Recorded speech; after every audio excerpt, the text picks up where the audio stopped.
Good afternoon, everybody. Greetings from the Climate Change Media Hub of the Asian College of Journalism. This is supported by Interlink Academy, Germany. I'm Pratish, and today's In Conversation session explores city decarbonization and setting the baseline for future planning. We are delighted to have Benjamin Matthews John from C40, who will join us in some time, Anshul Abbasi from National Institute of Urban Affairs, and Raghav Nandakumar from Auroville Consulting. The session will run for an hour, followed by a 15-minute question and answer session. Kindly mute yourselves and feel free to use the chat box throughout the session. I now request Raghav to start his introductory presentation on climate action. Raghav is the team lead of sustainability and climate services at Auroville Consulting. He has more than 8 years of experience in the industry sector, supporting decarbonization planning and technology implementation for both the public and private sector. He has led a team in research and implementation of multi-sectoral decarbonization pathways for organizations and towns in line with various international protocols. He has worked within the Auroville town to support reporting on its sustainability initiatives. His keen interest in international and local climate policy has provided key drivers to incentivize implementation of low carbon planning and technology solutions. His work focuses on integrating climate data, policy, governance, and institutional capacity to support India's transition toward climate ready cities. Over to you, Raghav. Thank you, Pratish. Good morning, everyone. I'm Raghav, and it's great to be here. And such a privilege to be able to address your and share some of my experience over the last few years working on city decarbonization. I'm going to share my screen right now, and then we can start with a short presentation, followed by the panel discussion and question and answers from the rest of the speakers and myself. Is my screen visible? Yeah, we can see. Yes. Okay, great. So our topic for today is city decarbonization, and more specifically, setting the baseline for future planning.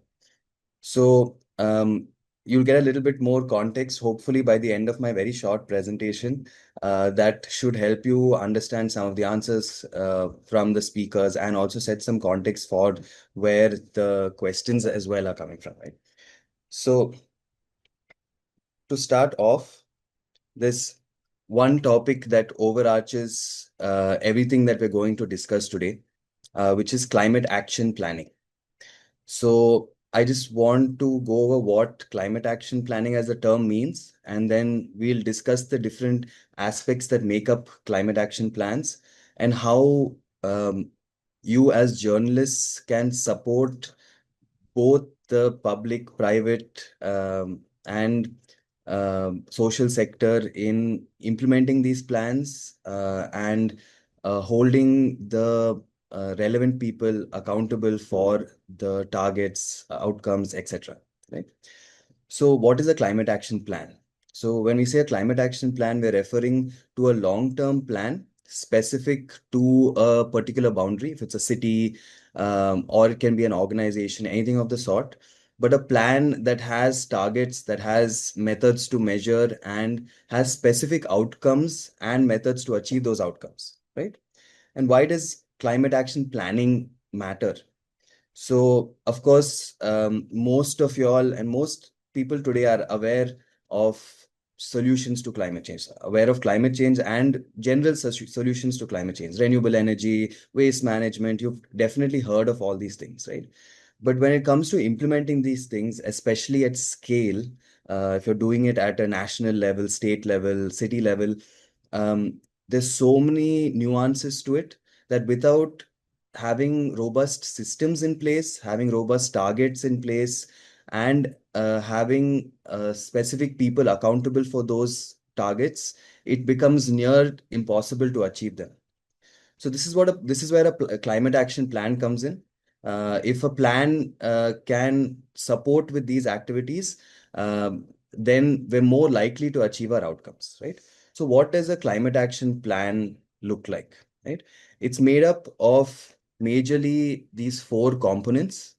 The first one is called a mitigation component or mitigation strategies. The second one is adaptation measures. Third one is looking at the core benefits. And the fourth one is having a monitoring framework in place, right? So I'm going to, in brief, explain these four areas of a climate action plan to you all so that you get an idea of what makes up uh, the base of how we can achieve these targets, right? So when we talk about mitigation strategies, this is about mitigating the major effects of climate change, and we'll go into that. Adaptation is adapting to the existing effects of climate change. Co-benefits are additional benefits. Now that we are specifically looking at reducing emissions and adapting to existing effects of climate change, there'll be other benefits like better quality of life, etc., that come out of this, right? And the last one is a monitoring framework, which is very important to keep us on track, having some system in place that tracks our activities and outcomes, right? So this is in brief what these are. So now I'm going to give you all some context of these and take you through some examples to hopefully make you understand this better. So starting with, I'd like to start with adaptation. So with an example, I mean, this might look a little complicated, but it's basically a map of CO2 emissions globally, highlighting from the darker red would be the countries that are giving out higher emissions. Very straightforward, right? And as you can see on the top, it says per capita CO2 emissions. So this is a measure of CO2 emissions per person. So you calculate the whole emissions for a country and then you divide it by its population. So you get the per capita CO2 emissions, right? So this is what is shown in this map here. So you can see that not all countries are giving out emissions at the same pace, right? And this is just emissions coming out from the individual countries themselves. Now, there is a general discussion that comes up whenever I show this about how, yeah, emissions are coming out from countries, especially countries like India, China, Bangladesh. But a lot of these emissions are because of industry, etc., that are manufacturing products that go to other parts of the world. So additional metric, so an additional slide that I like to show you all is something called per capita consumption-based CO2 emissions. So as you could see from the last slide to here, when we talk about who's actually consuming the products that cause the emissions or consuming the resources that cause the emissions, it really drastically changes. You can see there's just a few countries that are really highlighted that are consuming so many resources at such a high rate and releasing are the net cause of those CO2 emissions, right? So in general, when we're having global discussions on CO2 emissions and who has to take major action historically, currently, these are the countries that kind of come up. It's majorly US, Middle East, Europe, Australia. And this is just for you all to understand where the emissions are coming from. Now, when we talk about the effects of climate change, so emissions are coming from one place and they have an effect on the both from a global economic standpoint and from a climate disaster standpoint, they have major effects, right? So these effects, uh, although the emissions are coming from certain parts of the world, the effects are not going back to those same parts of the world. It's actually quite the opposite. So mostly the countries that are not giving out CO2 emissions majorly are the ones that are drastically affected by climate change. So they're the ones that have the worst climate disasters, have the worst long-term economic effects from climate change. So one part of this map that you can see that's majorly at risk is of course India and surrounding countries, right? You can notice that. So I mean, before I go into it, I'd like to, if somebody can take a guess in the chat box of why India is so high at risk to the effects of climate change. Before I give out can, anybody add? because of its location. Okay. Yeah, but maybe more specific. Any reason why the India is majorly affected by water risk? Yes. Dense population. Yes, that's a very good one. High dependence on high emitting sectors. That's more from an emission standpoint. I'm talking more from an effect of climate change. So the effects of climate change, maybe we can start there. Thank you for the answers. I think dense population is definitely one of them. So the effects of climate change are majorly in two. So one, you have acute risk, which is basically you have like, how do I explain this? Any major climate disasters like flooding or cyclones or tsunamis or um, extreme rainfall, these kind of droughts, these are acute risks. These are risks that are instantaneous and have very large effects, right? And then you have chronic risks, which are slower. So you have like a slow increase in heat. And now, I mean, you all are based in Chennai. You can make out the difference between 10 years ago and now, just how hot it is in the afternoon. And you can relate this to some industries that maybe have to work outside during the day in this heat. And now it's just not possible for that to happen, right? So a very simple correlation. Yeah, water stress, etc., etc., slower effects, right? So these are things that are the outcomes of uh, are the increase in emissions, right? And why is India majorly at risk? The major one is because we have a huge coastline. So India as a country has majority of it is on the coast, right? So all sea level rise, any cyclone related or flooding, everything from the sea has major effects. We also have very dense population. We also have a very agrarian economy, so we're very dependent on agriculture. So any sudden change in rainfall patterns, any sudden change in heat can have a major effect on our crops and hence effect on our economy, right? And so how we try to put this in terms that are relatable, especially when we're talking about policy change, when we're talking with government officials and how they can compare this with other activities, how to make it a priority. It usually comes out in economic terms. So I have a slide here based on a study that was done for about 100 countries on what is the possible risk to the country's GDP from climate change, right? So I'm just gonna explain what's on the screen right here. So the first column that you can see, which says well below 2 degrees on the top, this is showing the possible decrease in our GDP because of a 2-degree increase in temperature. So this basically means this is basically the best case scenario. If all the policies that we have in place, all the climate action plans that we have in place are actually implemented and we actually achieve those targets, this would be the best case scenario.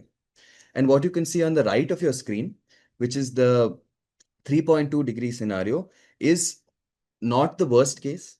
It is the most likely case. If the way that we see patterns of implementation happening right now, which are not fully in line with the climate action plans, not fully in line with the targets, we're probably going to get to this 3.2-degree scenario. And below that, you can see I've highlighted Asia because India is part of that group.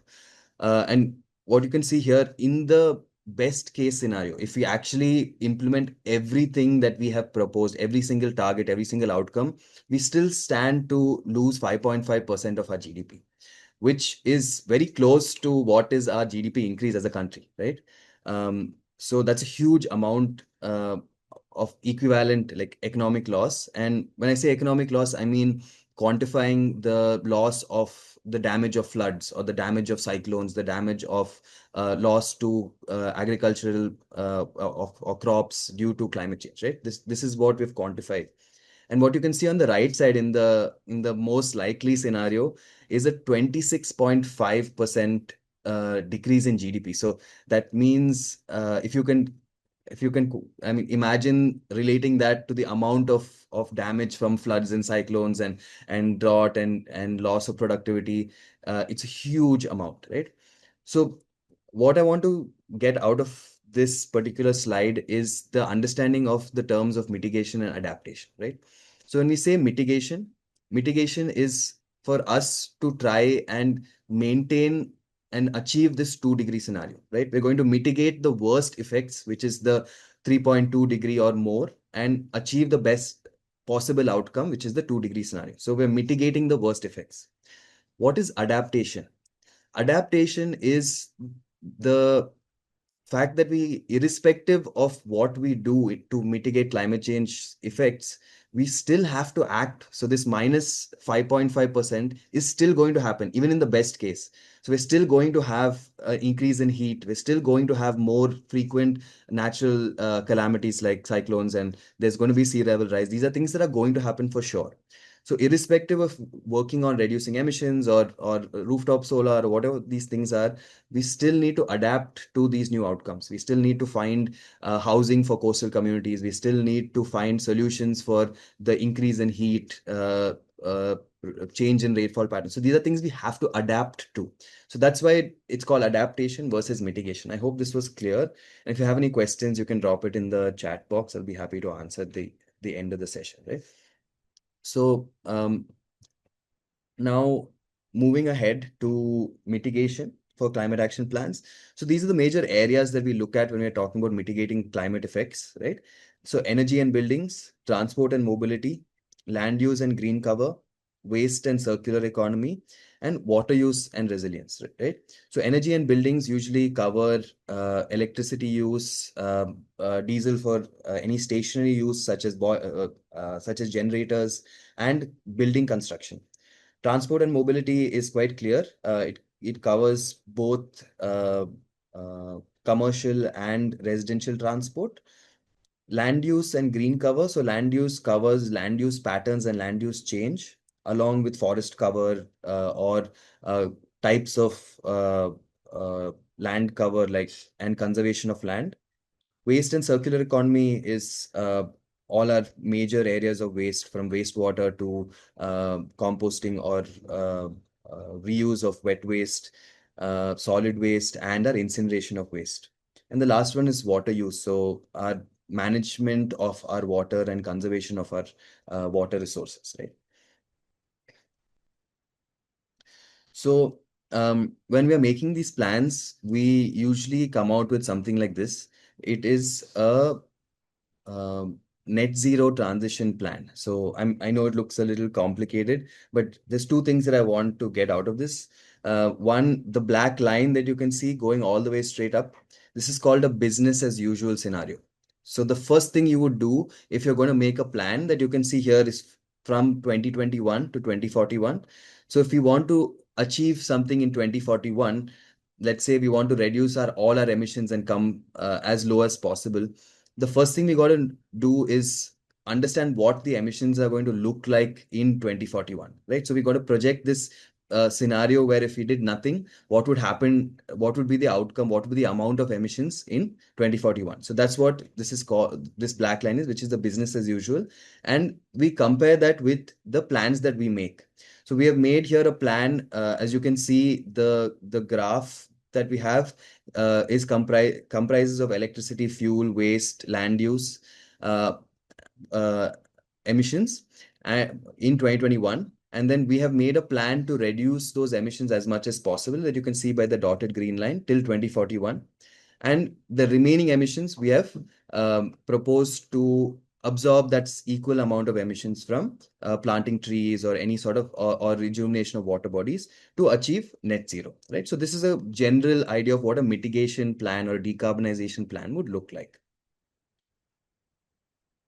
So how do we achieve these plans, right? This is the term that we use a lot, which is carbon management, basically a circular process for us to achieve our outcomes, right? So the first and foremost thing with most of our activities in this space is good quality data.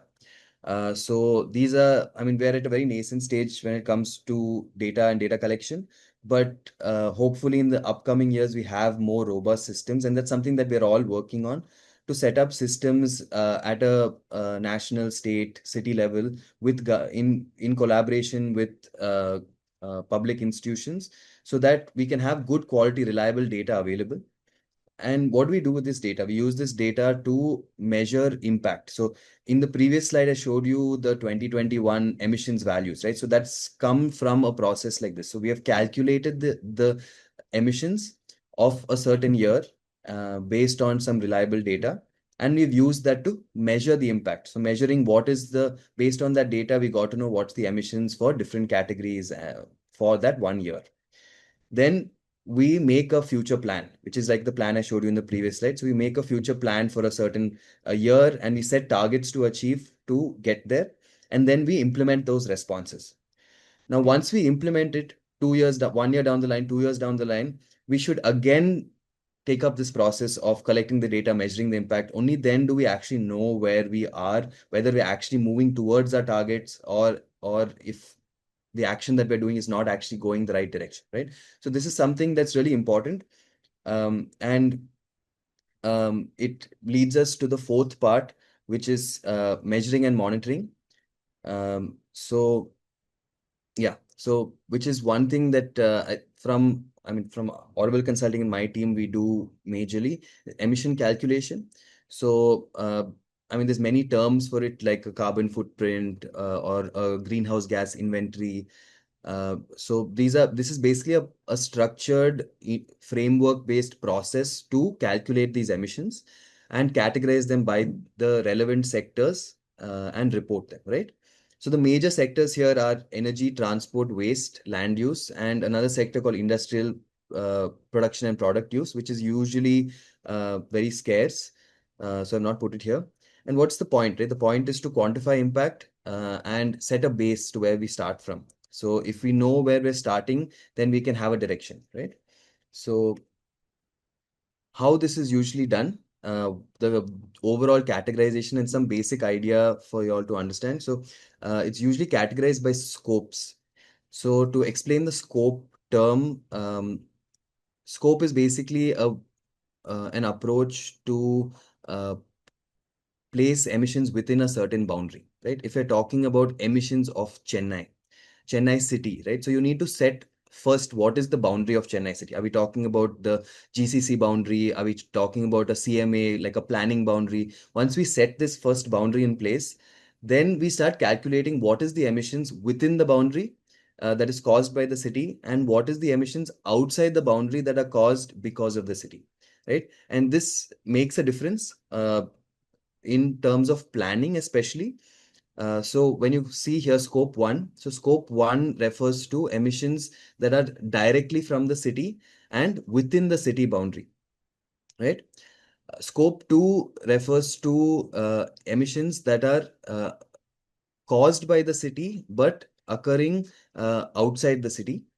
And scope 3 is emissions that are occurring by the city both, and are the emissions are happening outside and the activity is happening outside, but it is induced by the city. I hope that was clear. And another term here, basic plus framework. So we follow for emissions calculation an international protocol called the Greenhouse Gas Protocol, or what you can see here as GPC. It is a publicly available framework that can be used for emission calculation, both for industries, organizations, cities, and projects, right? So they have different documents that can support you with that, and it's publicly available. So it defines what exactly falls in scope 1, 2, 3, and also gives us two options for city emissions calculation. So the first one is basic, which means that we only focus on three major categories. That's energy, transport, and waste, so that it becomes simple to implement. And basic plus also includes land use and industrial production and product use, and also a lot of scope 3 activities that are usually outside the city, right? So this is a simple diagram to help you understand. Usually scope 1 will be any activity that's directly releasing emissions within the city. So any industry processes, fuel combustion within households or commercial units, agriculture, waste that's disposed within the city. Scope 3 will be a good example is waste that's disposed outside the city, or electricity loss that occurs while transporting electricity to the city. Scope 2 is very specific usually to electricity, because the emissions are happening somewhere else. Although the electricity is consumed within the city, the emissions are happening at a power plant somewhere else, right? So that's why it's in scope 2. Yeah. So general idea of the emissions calculation process. So the first thing you would do is to define your boundary. So like I mentioned, if you're calculating emissions for Chennai or any other city, you would need to first define exactly what that boundary is and have maybe a map or something that clarifies it. Then the second step would be to collect activity data. So when we are usually doing an inventory, we would work with a government department or with an organization that has a team on ground to collect relevant activity data, um, so that we can uh, use that as a base to calculate the emissions. And the third one is applying emission factor. So what is an emission factor? An emission factor is basically um, a, a standard term. So, for example, what is the emissions for 1 kg of waste that's disposed, or 1 unit of electricity, or 1 kg of LPG burnt, right? So these are standard available factors that you can find online, internationally and nationally. There are these standard factors, and then based on your activity data. So if I know what is the emission factor, so what is the emissions for 1 unit of electricity, and I know the amount of electricity that I'm consuming, I can multiply both and get to know the emissions for the total amount of electricity that I'm using, right? So it's a simple process. It gets a little more complicated when you go into nuances, of course, but this is a general idea. If you're looking to ever calculate the emissions to apply it for any particular process, you can find mostly emission factors for any standard thing online, and based on your activity data that you have, you can calculate the emissions, right? So, yeah, I'd like to end with a little quote. So, action is aimless. Um, I mean, the actual one is without direction, but I've added data here because it's absolutely the most crucial part of any of the activities that we do. And I feel any form of support for improving our data collection, data availability, is going to really take us a very long way. So, um, both from an outcome perspective, if you're looking to support some activity, if you can look at writing stories about systems that come in place that can help with data, or any organizations that are working on improving the data systems that we have in place, it would be a big deal. Also, of course, when we're working on stories and sharing information around climate change, being particular about good quality data and the source and reliability of our data is also a very big deal. So, and makes a big difference to the direction of action that happens. So, just to stress the importance of uh, quality and of data um, over here. So, thank you everyone for this. Now we can move ahead to the question and answers with the speakers. Thank you. Thank you, Raghav, for such a wonderful introductory presentation. I'll start with my questions for you. Like, could you tell us about Auroville Consulting and the work your organization does on climate action? Absolutely. Thank you, Pritish. We are an organization based in a small experimental town called Auroville near Pondicherry. Our main focus of our work is on sustainable development. So, our objective is to support um, both with data insights or with policy recommendations that can support with a long-term sustainable transition towards meeting our climate goals. So, at a very high level, our major two areas of work are emissions calculation and decarbonization, and renewable energy. So, these are two areas that we really work extensively in. Okay, so How do you prepare an emissions report? Like, what kind of data do you collect and how reliable is that data? Okay, so an emissions report, I think I've covered some of the basics in the presentation, but in general, we work with partners, of course. We have worked, for example, with C40 a lot in the past. Um, we start off with partnering with government departments. When we have done the emissions calculation for Chennai, for example, so we've worked with GCC and CMDA, and further with each individual department. So for our with TNAB, Tangentco for our electricity data, with the corporation for understanding solid waste and the waste management related data, transport department. So we have data sheets uh, that are broken up by specific categories, and we work with the departments to collect this data, and of course verify it and make it as accurate as possible, and then use that information to calculate the emissions and publish it in reports, of course, that are as understandable and simple to use as possible. Okay, so which sectors do you think that that contribute the most to a city's emissions, and what are the biggest challenges in collecting and preparing emissions data? Okay, so definitely the area that contributes the most is energy. When we look at emissions of any city, you would see that in all cases, 60 to 70% of the emissions are from stationary energy. So stationary energy specifically refers to electricity and fuel used for any stationary process, like diesel generators or in any industry for boilers, example, etc. Right? So this is the major sector. It's usually followed by transport, which is just petrol and diesel for vehicles, and now, of course, electricity consumption for vehicles as well, and then followed by waste, and then land use and IPPU. That's interesting. You have worked on Rajapalayam, right? Like, so are there any lessons from Rajapalayam that can be used by other towns across India? Yeah, so I mean, to set some context, so the first major climate action planning related work that we did was with a town called Rajapalayam near Madurai, if you're not aware, in Tamil Nadu.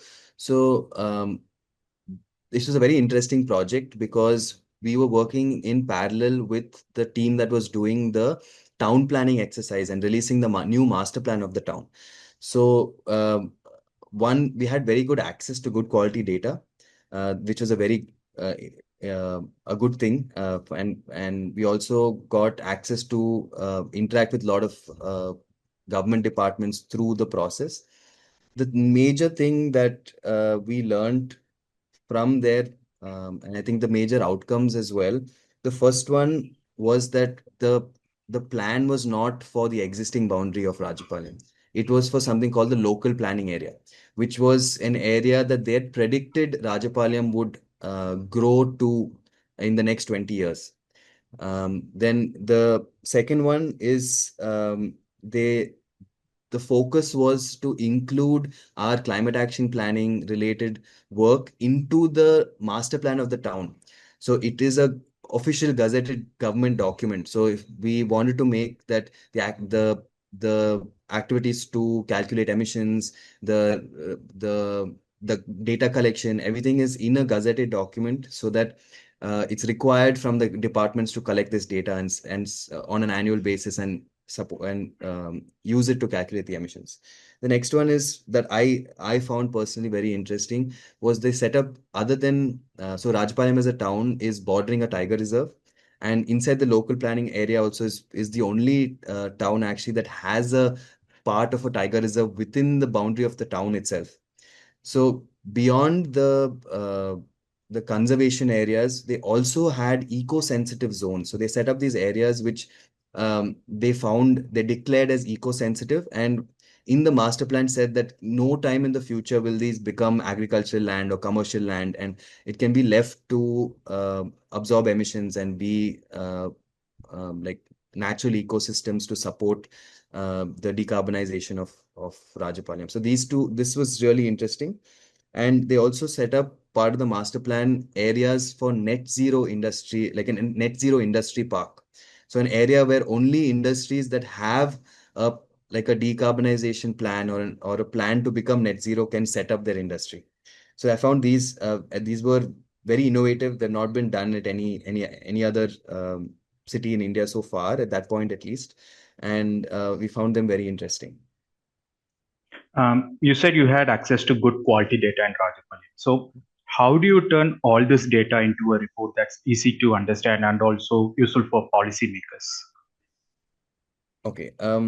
So this is very interesting. So I think that's a major part of our work actually. So when it comes to um, our outcomes of our work, we hope that the resources that we provide can support government officials or any other social enterprise that's working on these on-ground problems with some usable information, right? So we hope to convert the data that we collect into as usable information as possible. So how we do that, I mean, I have some specific insight. So, when it comes to understanding the data and making it accessible, we use three things that I've noted down. The first one um, is very common. It is comparison, right? So, if I'm talking about emissions of Chennai, so how do I know if emissions of Chennai is high, low, okay? We don't just by knowing a number, it's not possible, right? The first thing you do is compare it with other cities. So we compare it with other major cities. We understand per capita, what's the emissions per person in Chennai versus emissions per person in Bombay versus Bangalore versus, and then it gives us a general idea of what the numbers look like. So then we can know if industrial activity is too high, something like that. We can set up some metrics to understand if by comparison. The second one is equivalences. So to make it understandable, we compare the numbers, which are usually just, I mean, it'll be 70,500 tons of CO2, which, I mean, is just a number in itself, right? But we compare it to something usable. So this equals a forest fire that is so many 100 acres, or this is equal to uh, uh, a whole stadium that's lit up for 2 years, or the whole electricity used for an IPL season, things like that just make the quantity of this emissions relatable.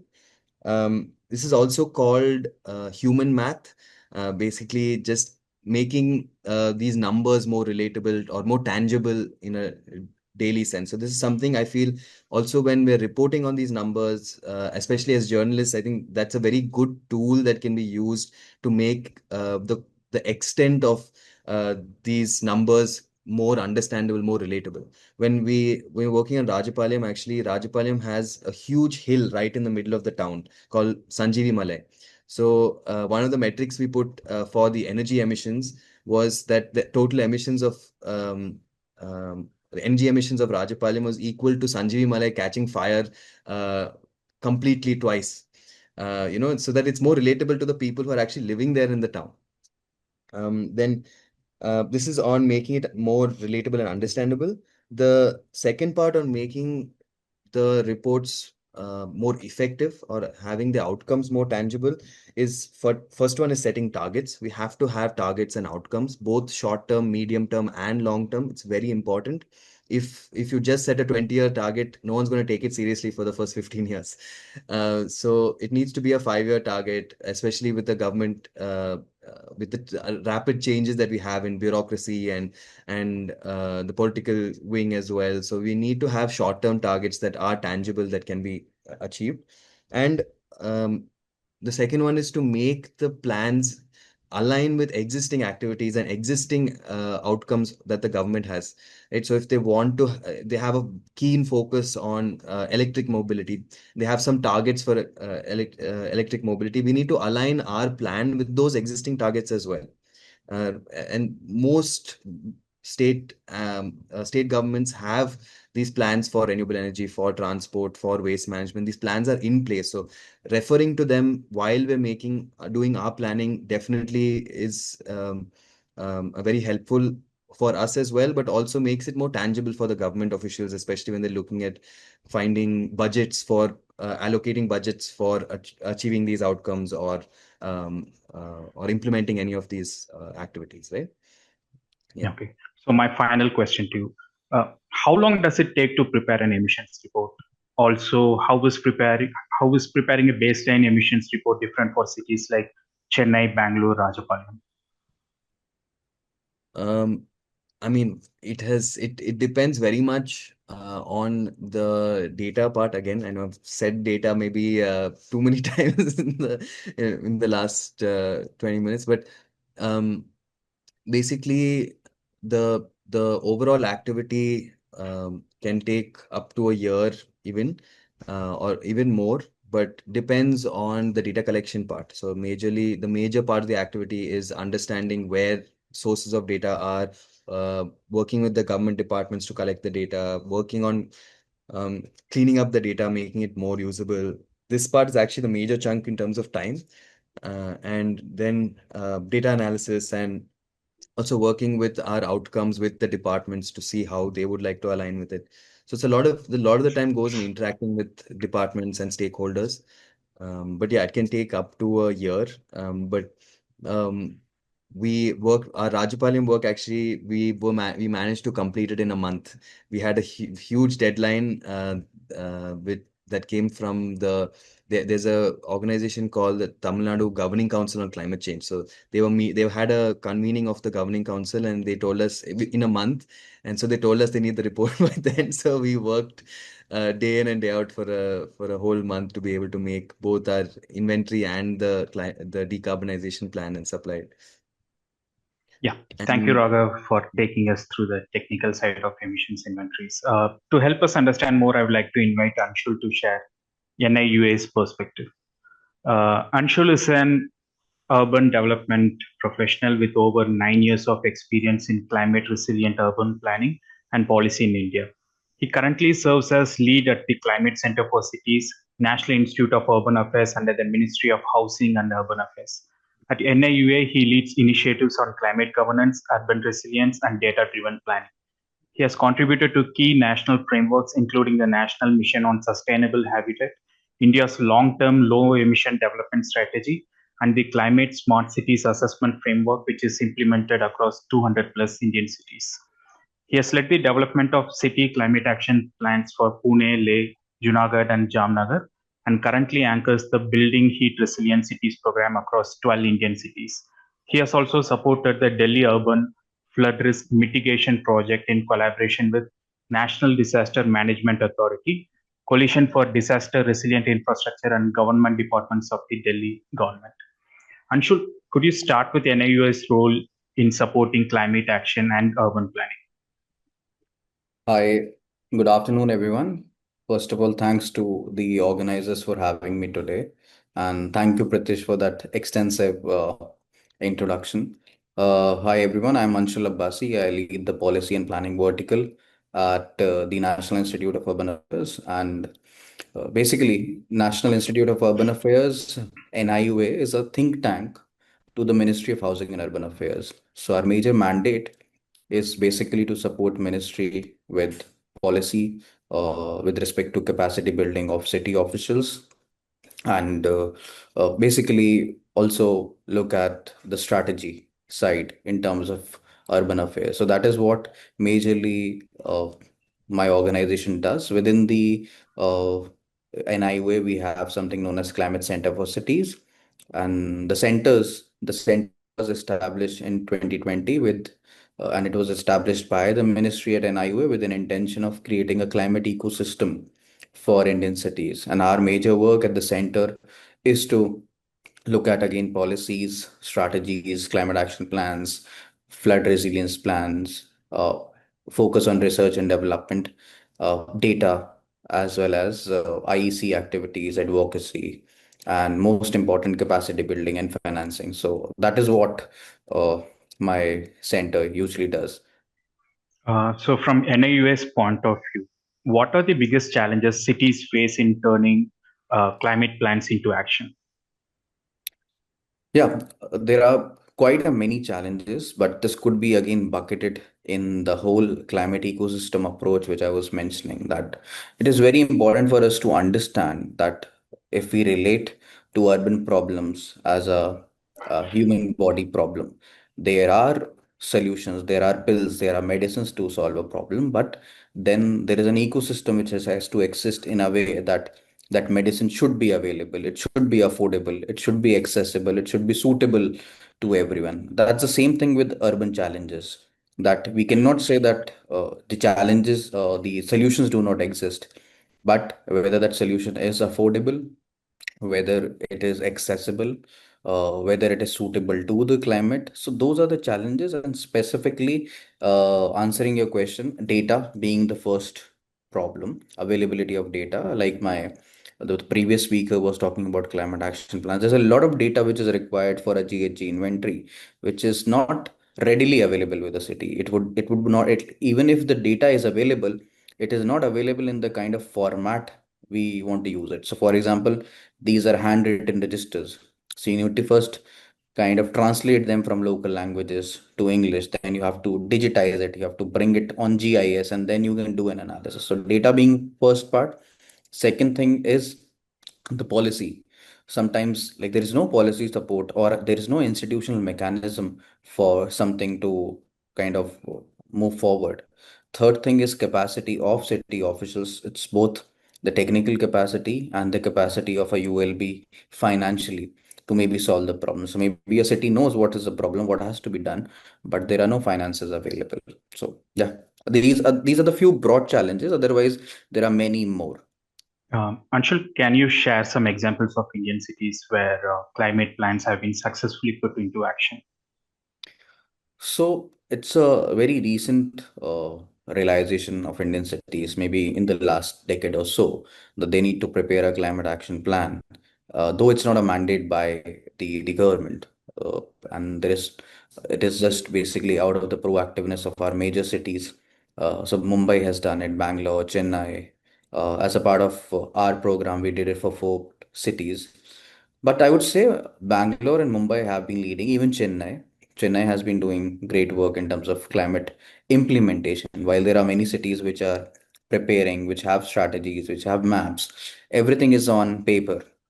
But for that paper to see day of light, what is required is basically most important financing, data. I would say that Bangalore has taken it in a very good way, that they created a climate action plan, then they have gone to a more granular level. From a city, they have gone to a ward level.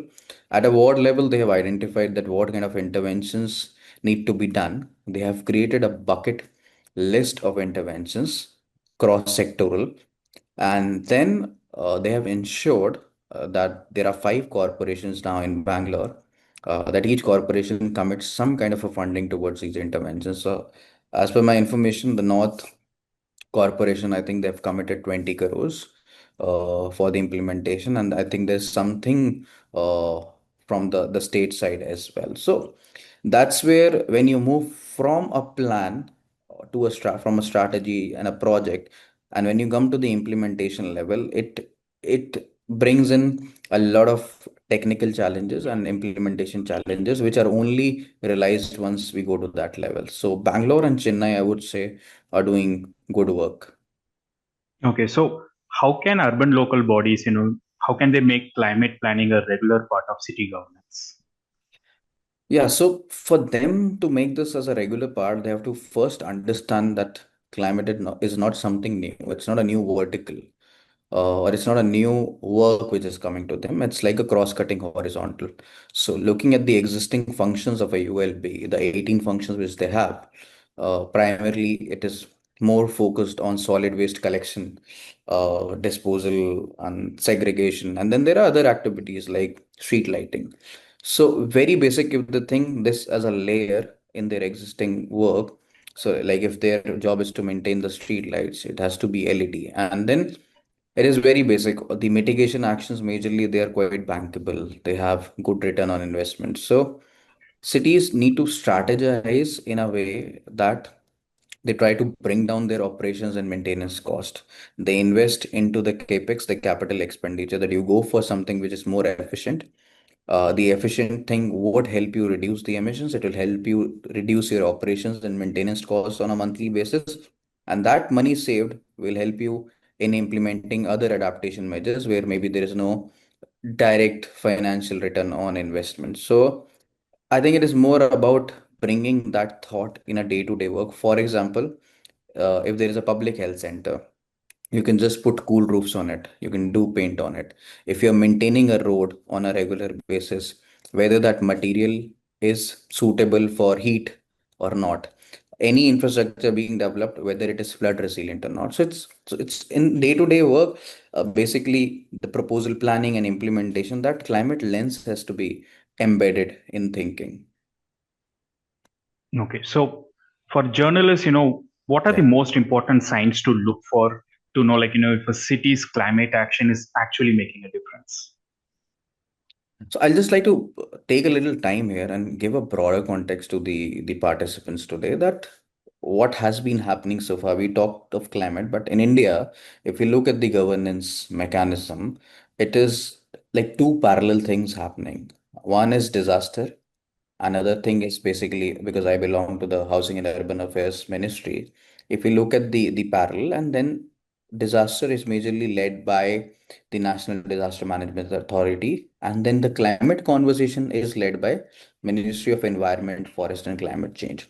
So we can see there are three parallels in a way, that Housing and Urban Affairs is focusing on housing infrastructure.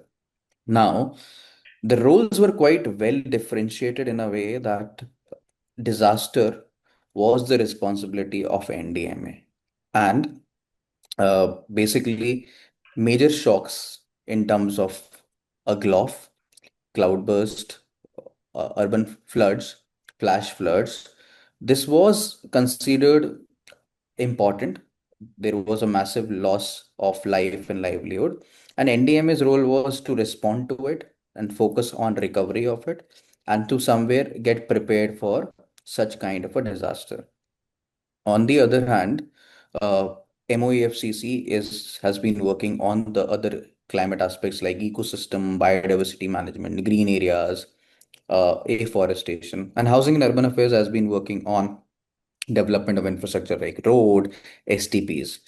Now, what marries or what brings them all together is climate change. So you have to give that benefit to, or the credit to, climate change, that it has brought all these three to think together. And how it has brought it, because earlier the intensity and frequency of these hazards, it was maybe once in 20 years, once in 30 years. Because of climate change and the anthropogenic activities added to it, the frequency of these hazards has come down to maybe once in every 5 years, or maybe in some metropolitan cities every year. So we are seeing incidents of floods, stresses like heat waves, cyclones going up really high, and the cost of recovery. So India is approximately losing $7 to $8 billion a year because of disasters, and this number can go up to 30 to $50 billion annually by 2070. So these things have brought these three organizations together and think that while we have been responding and reconstructing, there is a high time that ministries such as Housing and Urban Affairs, Ministry of Power, Road, they start focusing on mitigation. So mitigation is a very strong term in terms of disaster mitigation. I'm not talking about climate mitigation here, so that you don't get confused. That how do we actually mitigate the actions? So, and this includes planning, building resilient systems, building resilient infrastructure, and that is really important. The prevention side of a disaster, and that is majorly dictated by the urban form of a city, by the building bylaws, planning norms, in terms of the building materials, design. So this is really important. I think this is something which I really wanted to stress today, that how a scenario can bring us to a realization that there is a need of a overhaul, or maybe a new thinking of the governance structure altogether. The three organizations which have been working in silos can no more exist, because climate change doesn't follow a boundary. It does not follow a city boundary.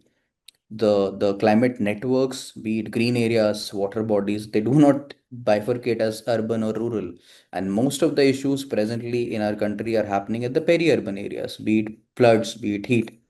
So that's where this, and I want to leave, close this answer with a thought that we should try to understand as journalists that what kind of governance mechanisms are required, what kind of monitoring and evaluation mechanisms are required, and most importantly, whether they are addressing the vulnerable populations or not, elderly, women, children, uh, the other economically vulnerable groups like vendors, construction workers. I think as journalists, it should be at the core of everything that whatever is happening by the government or private sector, whether it is being done for the ones which are marginalized, which are the most vulnerable. I'm sorry to take so much time to answer this, but I thought this was my core content for the talk today. Yes, that was really insightful, Anshul. Thank you. Before we move to the next speaker, Raga would like to answer a couple of questions. One is from Elisa. Is there anything we need to pay attention? Which one? Yeah. Is there any time when you found a data source but decided not to use it due to unreliability? To Raghav. Thanks, Pritish. Um, yeah, we can.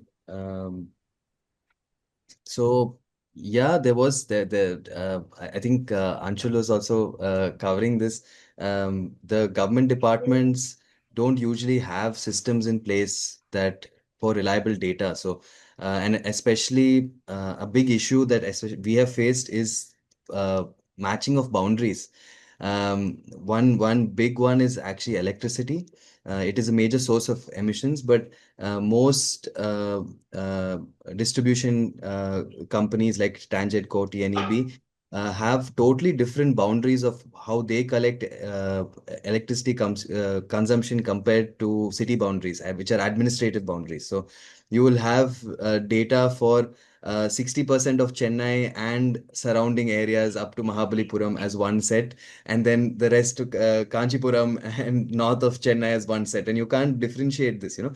So I mean, I wouldn't say that we don't use it. All the data points that we get, we do refer, and it's always of some use. But there have been, I mean, one issue we faced when calculating emissions for Bangalore, the electricity data that we got from the department, they didn't know what boundary it was for.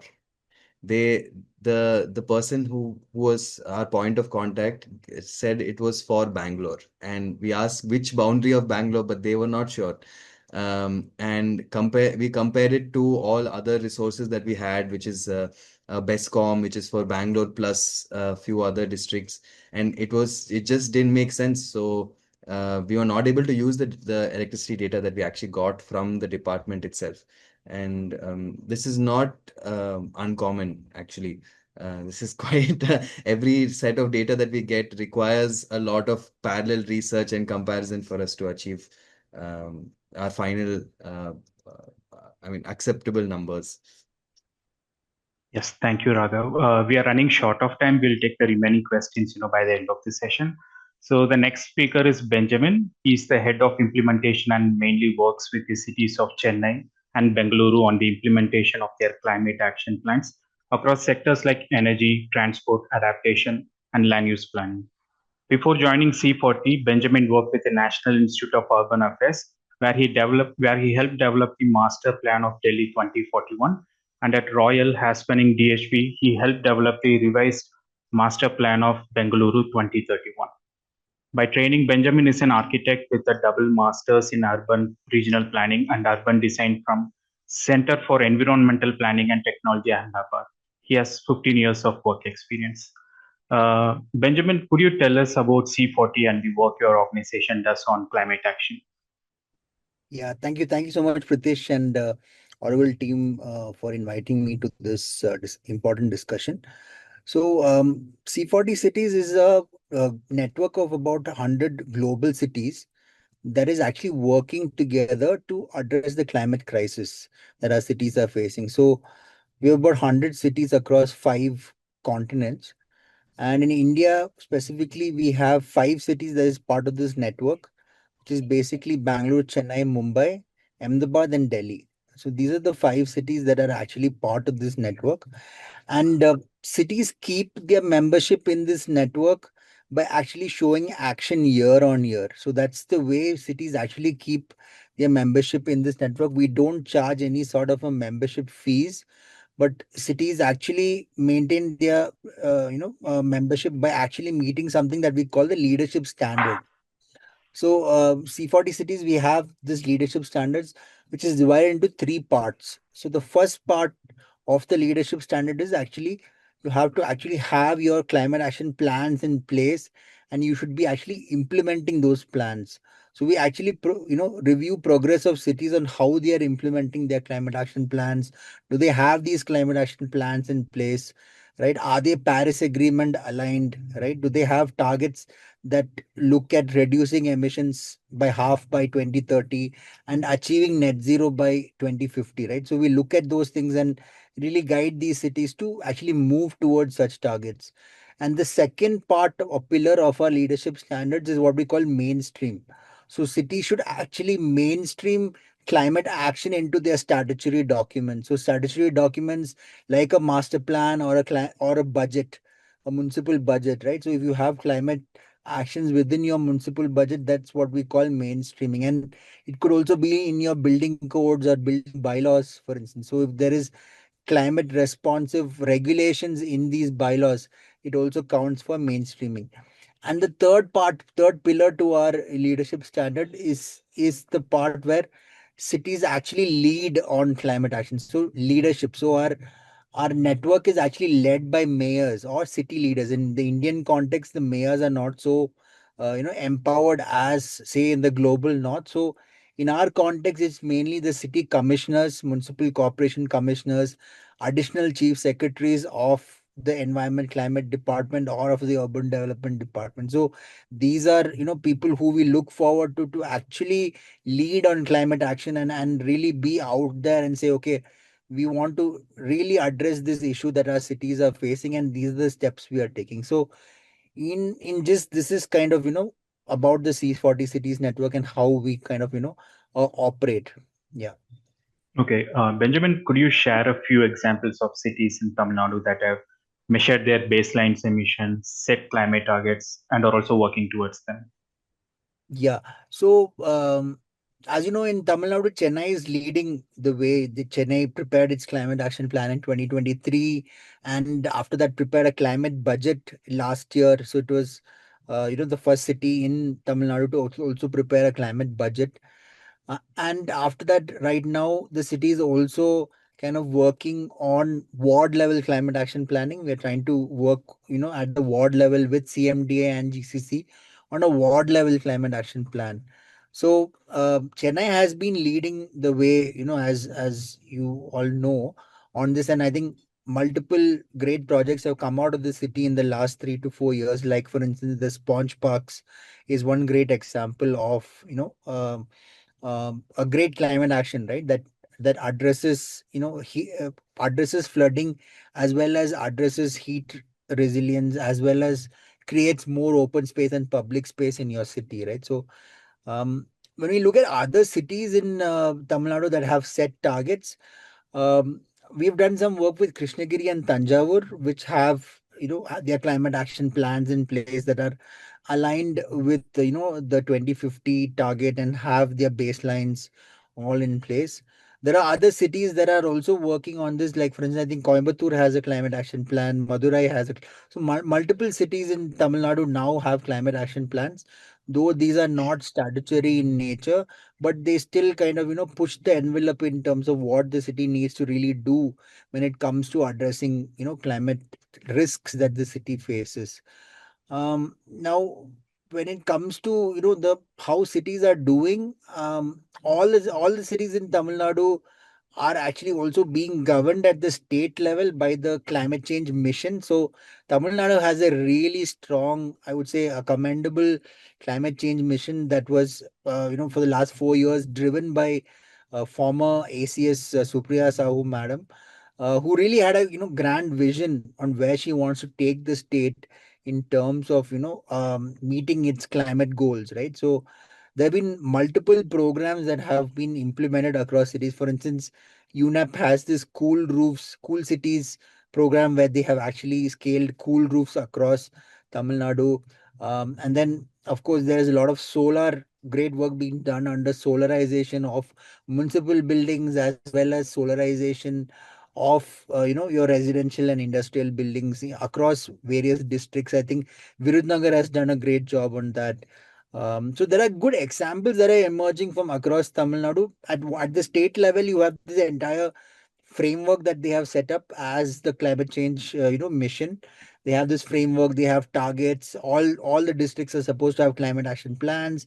Each of the districts have climate fellows who are embedded in these district, who work very closely with the collector and the other administrators in the district to actually bring all of them together to address climate change.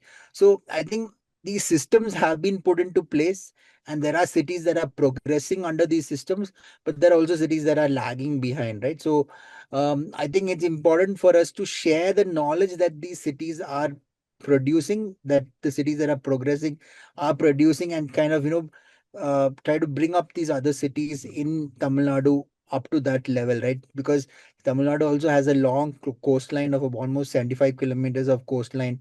So it is quite vulnerable to, cyclones and other things. So I think we have to future proof our cities in Tamil Nadu from both the risks of flooding and heat.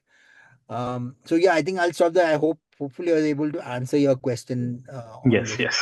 So you have worked with many cities in India and also around the world. How should cities decide what climate actions to take, especially across tier 1, tier 2, and tier 3 cities? Okay. So on this, I think, that all these cities are at different stages of their development process, right? There are different stages of their urbanization levels. Right? A tier one city mostly is a 5 million plus city, right? So these cities already have a certain level of service available. They also have certain level of capacity in terms of the governance available, right?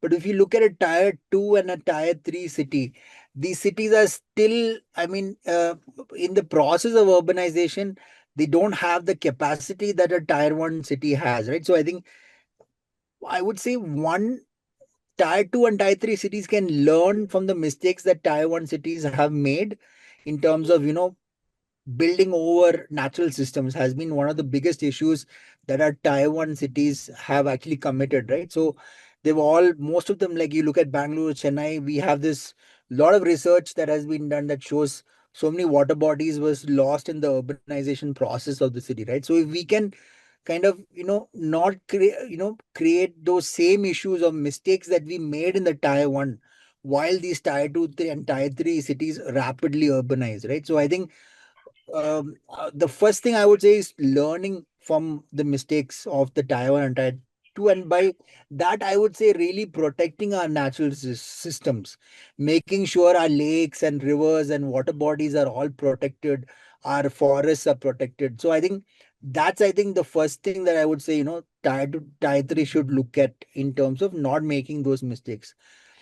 The second thing I would say is building capacity of the tier 2 and tier 3, because that is definitely lagging in a big way. I think cities, tier 2, tier 3 don't have that imagination that the tier 1 has in terms of, what kind of projects they are developing, what kind of policies they are developing. So I think there can be a lot of cross learning. So I think the tier 2, tier 3 can really pick up some of these best practices and improve their capacities. A lot of capacity building needs to be focused on the tier 2, tier 3, and I would say not just on the municipal uh, bodies, not just the administration or not just the engineers, but even the elected representatives, because generally in tier 2, tier 3 the buck stops at the elected representatives. They have a lot of autonomy compared to engineers or the municipal corporation commissioners that are there in the tier 2, tier 3. So I think working a lot with the elected representatives will be very important going forward, especially in the tier 2, tier 3. If we can build their capacity up as well, and really, make climate a issue that is linked to the vote banks as well, right? If it's part of a political party's manifesto, then I think we have won, I would say, half the battle. So I think that is something that we can seriously look at, in the tier 2, tier 3, where there's a lot of high voting that happens. Like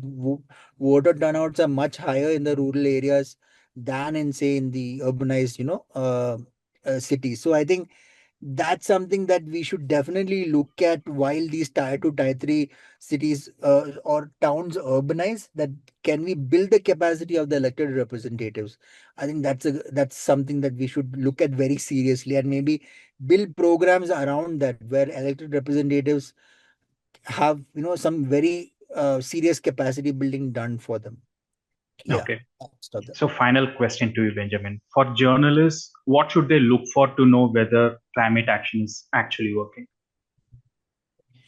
So I think there's a set of metrics that we have, right? That tell you how good the city is doing. And I think going back to Anshul's analogy of health, right? So when you go to a clinic, you are asked to go and take certain tests, right? So you look at how your blood sugars are doing, you look at how your thyroids are doing. So similarly, cities also have a set of indicators that tell you how well a city is doing and how badly it's doing. So some of the indicators that we look at is, for instance, what is the air quality levels, and these there are standards that are set both at the in international level by WHO. There are standards also set up by CPCB, right, for your air quality level. So your NOx, as well as your PM 2.5, PM 10. There are indicators that, so if you can monitor that, that's a good way to start, because air quality is generally also very, interlinked with transport, your mobility, as well as, say, your waste management, as well as your energy. So it kind of is a macro indicator of how well the city is doing. The second indicator I would say is open spaces. What is the level of per capita open spaces your city has, right? And in most cities, we are not able to reach that 8 or 10 square meter per capita that the URDPFI or the national organizations, I think, like, again, like the WHO sets, right? So we are not able to reach that. Most of our cities, our mega cities, are at maybe 2 square meters per capita or 3 square meters per capita. So is there also a need, I don't know, to redefine what is what are the standards for Indian cities? And URDPFI, which is an Indian standard for planning, development plans, actually sets it at around 10 square meters. So I think we are realizing that we are not able to achieve these indicators. So that's something that we have to do more research and study on. And then I would say the third one is, how much of your electricity or energy demand is met by renewables? How much is it met by, your thermal power plants, etc. So I think that's also a good indicator to know how well the city is doing. And maybe the last one is, what percentage of the population have actually access to public transport in a 500-meter radius. That's another good indicator to look at, right? Like how many people are using public transport, right? Or everyone using private transport. So I think these are some of the indicators, KPIs that we should look at, and try to work backwards to see what needs to be done then to meet those indicators, right? So I mean, if we set up the scorecard and then you say, okay, I have to get A plus in this. So to get A plus, what do I do? So these are the things that I have to do, and that is what's there in your climate action plans, right? For you to reach an A plus on the air quality, the climate action plans gives you a whole set of actions to take up, right? So I think I'll stop there, but I think everything depends on how your governance systems are structured, and do you really have those champions in the system who believe in the need for climate action. I think that's where finally things will move. Yeah. Thank you, Benjamin. I have one final question for all three speakers. Any of you can jump in and answer them. So, India is a rapidly urbanizing country. As Indian cities continue to grow, how can they keep emissions under control? Maybe I'll take this. No. So I think a good thing about India is that a lot of our built, which is projected, is yet to be built. So as Benjamin was mentioning, that while our metropolitan cities have faced massive encroachments, and we are seeing the impacts in terms of loss of lives due to floods, livelihoods, the heat stress going on because of the kind of building materials and things we've used. The opportunity in hand is that we have approximately now 7,000 plus ULBs, out of which major being the 250. So there's a lot to learn from the wrong which we have already done. So it is about proper planning. It is about looking at planning, and most important, I would say, embedding climate and disaster resilience lens into our national policies, national missions and schemes. For example, Pradhan Mantri Awas Yojana. So these were houses built on large scale uh, for economically uh, underprivileged people. But whether they were resilient, whether they provide thermal comfort to people or not, were they developed on low-lying areas? So this is the kind of thought process which needs to be brought into our national schemes, missions, guidelines, planning norms, URDP5 guidelines. Benjamin mentioned quite a few indicators. I would just like to mention that we kind of measure cities on very quantitative aspects like green cover. That if a city has 15% of green cover, it's great. Whether that green cover is equitably distributed or not, we don't think of it. So a city can develop maybe a 30% of the green cover of the city in just a posh area, but whether the whole aspect of equity and justice is somewhere missed there. So but to answer your question, in short, that we have to look at 4 5 areas, like in terms of energy access, in terms of buildings, in terms of mobility choices, in terms of waste production, in terms of houses and planning, the architecture and planning and urban design. And there's a lot of scope. We can actually, if we learn from our past experiences, we can undo a lot of damage which we have done. Yeah, in case Benjamin and the Uh, previous speaker would I'm like to add. sorry, Yeah, Raghav. we have run short of Okay. time and we need to wrap up. If you have any questions, please email us your questions and we will get back to you. That was such an insightful session, and thank you, Benjamin, Anshul, and Raghav, for your participation. Thank you, Auroville Consulting and Martin Karuna, for collaborating with us on the city decarbonization series. Also, a big thank you to everyone who attended the session today. See you all at our next online session on August 14th. Goodbye till then. Thank you. Thank you, Raghav. Thank you, Benjamin. Thank you, Pritesh. Thank you, everyone. Thank you. Thank you. Thank you, everyone.